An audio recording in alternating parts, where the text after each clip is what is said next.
Today on CityCast Boise, Alex McCoy is here to tell us how a cheat day during Ironman training turned into a huge ostrich farm in Kuna. We talk sustainability, why they built their own processing plant during COVID, and I find out, are ostriches jerks?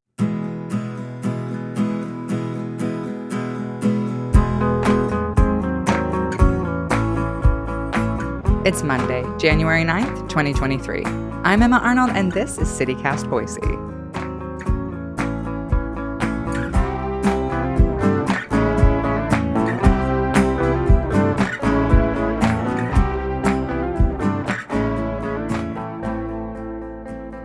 Hi, Alex. Thanks so much for being here.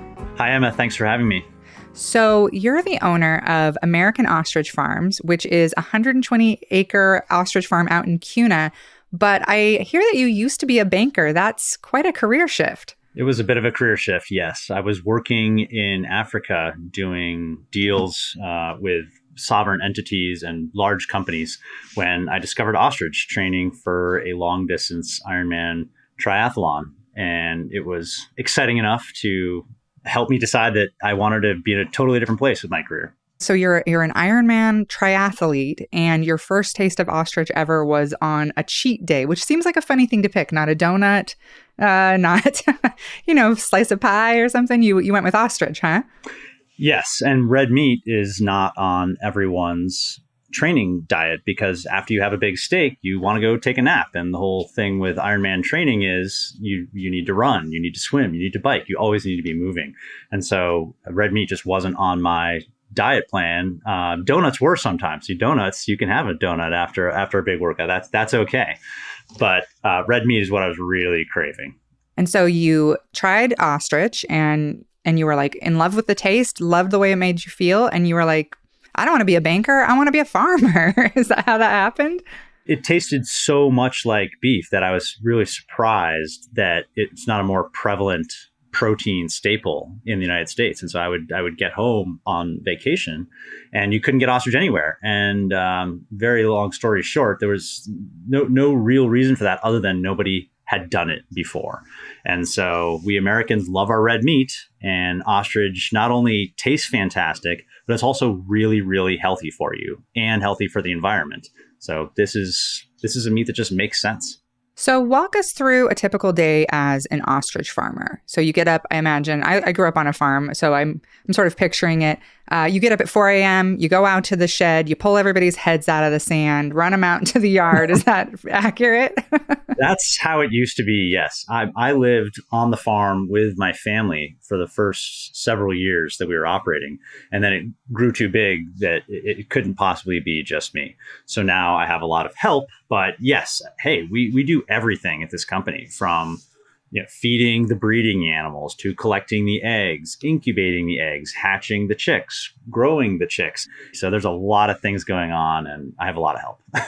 How many birds do you have, like right now? We have a couple thousand birds right now. What? Are you serious? I thought you were going to say like 150. You have a couple thousand ostriches out in Kuna? The nice thing about ostriches is they lay eggs. They don't, give birth to mammals. And so they're like big chickens. So they grow quickly. And do ostriches do well in Idaho? They do. So the main thing about ostriches is they don't like precipitation. They're like cats. They're when it rains, they're sad and they just don't like it because flying birds have this coating on their wings, this oil coating, and when it rains on flying birds, the water beads and falls off. But an ostrich has these fluffy, beautiful, soft feathers. So when it rains, the ostrich is very uncomfortable. So in Idaho, when I grew up here, we probably got 12 inches of rain a year.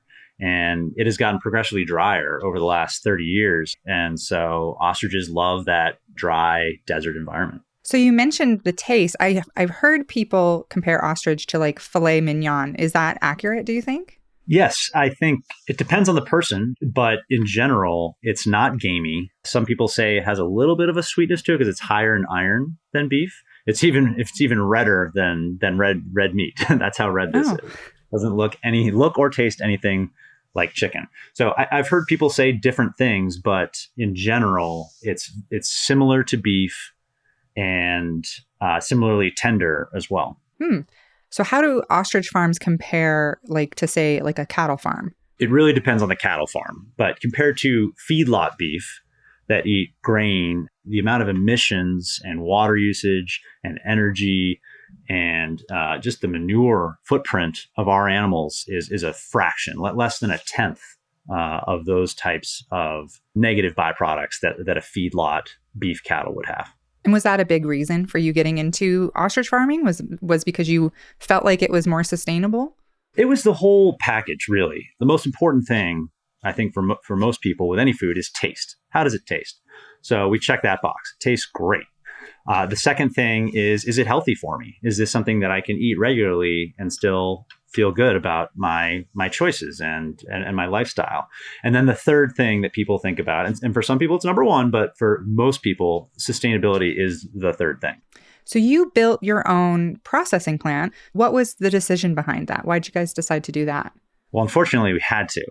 So when COVID came, you heard a lot. There were meat shortages across the country, and that happened because in these plants, the workers are working formerly shoulder to shoulder. They're on top of each other. There's no social distancing, in a meat processing plant.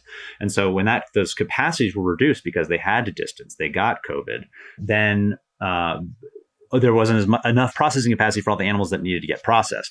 And so lo and behold, who was the first one to get kicked out? The weird ostrich guy, the guy whose animals have feathers, and beaks. Ostriches are not as convenient, for lack of a better word, to process than beef. And that's a existential crisis for a business that relies on, 80% of our revenues is meat. So I literally had no choice but to build my own facility. What's the other 20%? We have all these other byproducts. And that's another thing that I love about the ostrich. This is another facet of sustainability that is not talked about very much. And that's use the whole animal. So we take the fat off of the animal and we render it into oil, this beautiful cosmetic oil, which really moisturizing. It's called ostrich oil. It's very similar to emu oil. So there's that. We have a pet food line. So some of the things that humans don't like to eat, we turn those into pet foods. And then we also recently started selling feathers on our website. So basically anything that comes off that, we try to not waste anything that comes off of that animal.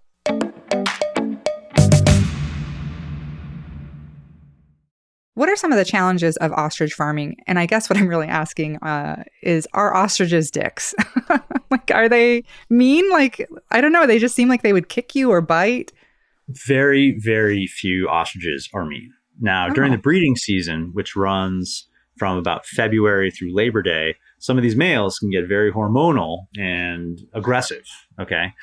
But we only have a few that you got to look out for. But in general, hey, these ostriches grew up being fed by us by hand. So these are like any other livestock that when growing up with humans, where they're surrogate parents, they become accustomed to us. They're not very intelligent. They probably think we're ostriches and they don't fight. It's very rare to see an ostrich actually stand their ground and be angry enough to fight you. So Idaho is known for beef and potatoes. How do other farmers react when they learn about your operation? Do they poke fun at you, at least until they learn about how great ostriches are? Or, are you like you said, are you the weird ostrich guy? Kind of, yeah. But I like that. It's totally different. I mean, people have been farming traditional livestock for literally thousands of years. And, we do business with 8th generation cattle and sheep farmers. And I'm learning a lot from them. And I think that while I may be the weird ostrich guy, they see this as interesting because it represents growth in their industry as well. This is such a large market. There's hundreds and hundreds of billions of dollars a year of red meat sold in the United States. This is like the world's largest market. There's room for everybody. And like I said, ostrich only wants to be part of that consumer's protein basket. So there's room for everybody. And I think all the producers, at least that I've come into contact with, are aware of that. So if people are ready to try ostrich or they want to try some of your other products, where can they go? Our website. The vast majority of our sales are direct to consumer on AmericanOstrichFarms.com. And if they want to come see the ostriches, do you do tours or anything like that? This is something we're working on. We've had a lot of feedback that people want to come, and our whole thing is transparency. We want to show you, it does not smell like a feedlot out here. Animals have tons of room. They all breed naturally. So we have a lot of things we want to show to the public. It's just the logistics of figuring that out is something that we're actually working on now. So we are hopeful that we will be able to open for tours sometime this year, but there's a lot of work to do. Well, I can't wait to try ostrich, and I'm still just blown away that for the last 10 years, never heard that there was this giant ostrich farm 20 minutes from my house. Thank you so much. It was great speaking with you. I really appreciate the opportunity.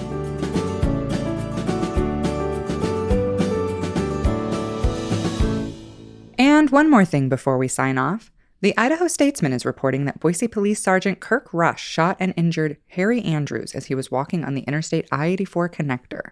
Rush said that Andrews did not respond to commands and showed a weapon.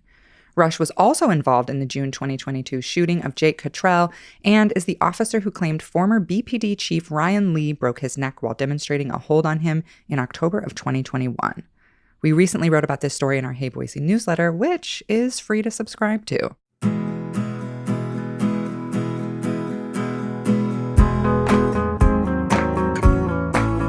That's all for today here on CityCast Boise.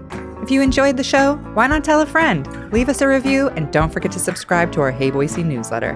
We'll be back tomorrow morning with more news from around the city. Bye!